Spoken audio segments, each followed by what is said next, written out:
my good friend Kevin Hassett, who's the director of the National Economic Council. How did I do on that, Kevin? What do you think? Give me a grade. I want a grade. Well, I always give you an A+, Larry, and I also, out of respect for the Fed, did not grade individual decisions, as you know, and you never did at the National Economic Council. But I got to say that the economic analysis that if there were a tariff that did cause the price to go up, then that wouldn't change the inflation rate is true. It's just that I agree with you that the price doesn't necessarily have to go up, especially if you look at everything else that we're doing.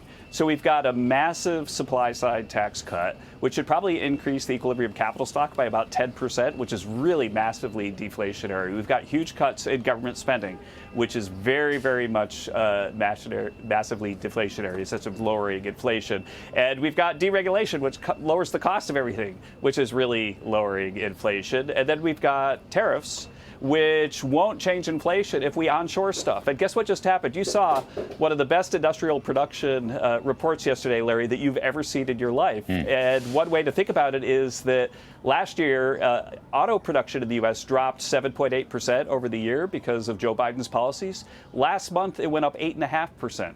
So we actually more than offset the whole year of Biden's destructive auto policies. Autos are about 40% of the trade deficit, 30 to 40%, depending on what year. And so imagine that we're onshoring all these jobs in America, buying American cars. And if you buy an American car instead of, say, a Mercedes, what's the effect on inflation?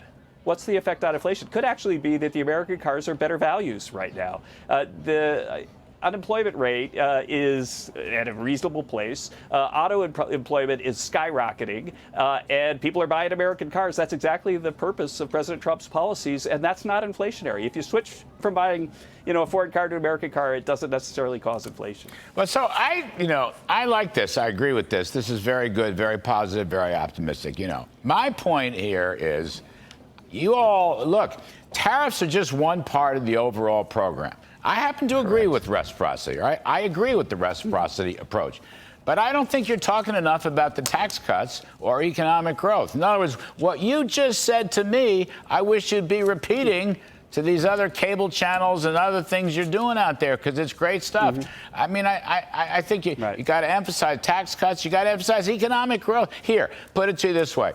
Tax cuts. And that includes, by the way, the tax-free tips and the tax-free overtime and the seniors' benefits and so forth. That includes making all the 100% depreciation bonus retroactive to January 20th. That includes factories as part of the 100% bonus retroactive.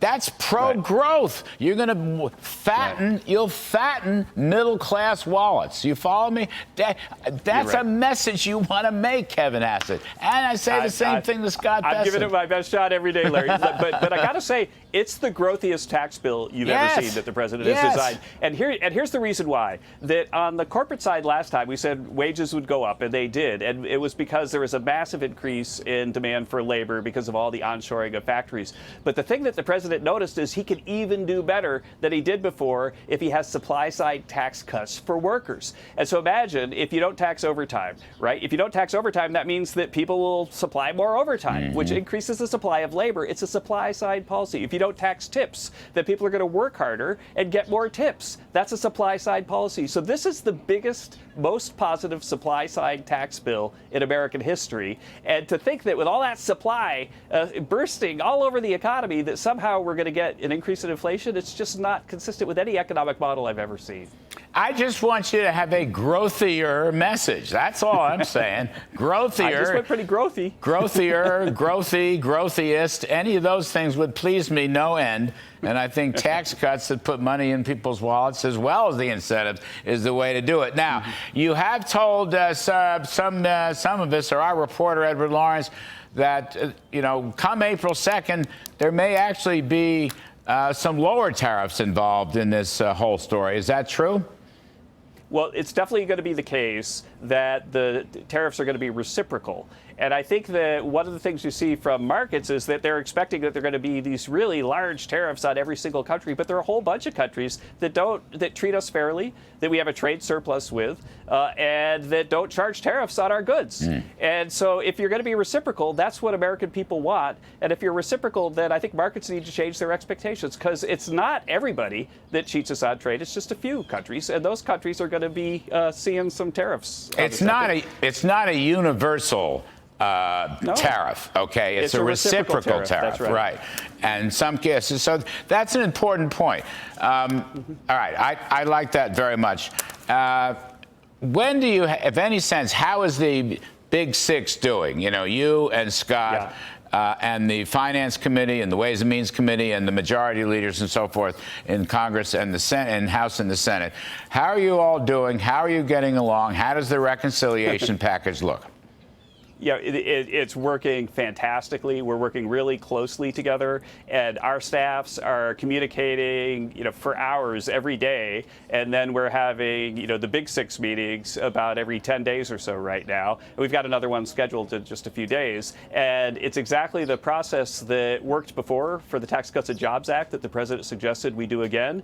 And he's right, because getting the leadership in the White House and the leadership on the Hill together and working through the details one by one is how you get to the finish line. And we're really making really speedy progress, Larry. I think that there's a whole bunch of clarity about what we agree about already. And I'm very much looking forward to the next meeting and reporting to you back on even more progress. So the president wants one big, beautiful bill.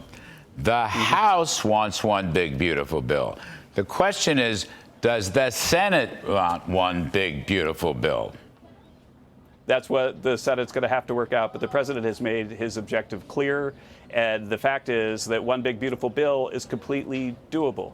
But in the end, the inside baseball about what's the Senate doing, what's the House doing, the president understands that they've got to work that out, and he trusts that he's going to guide them to work it out in the way that he expects them to. But he's also not going to question every single move of every single day that they make. He understands that people have to get the votes to pass their bills. All right, got it. National Economic Council Director Kevin Hassett. Thank you, Kevin. Appreciate it.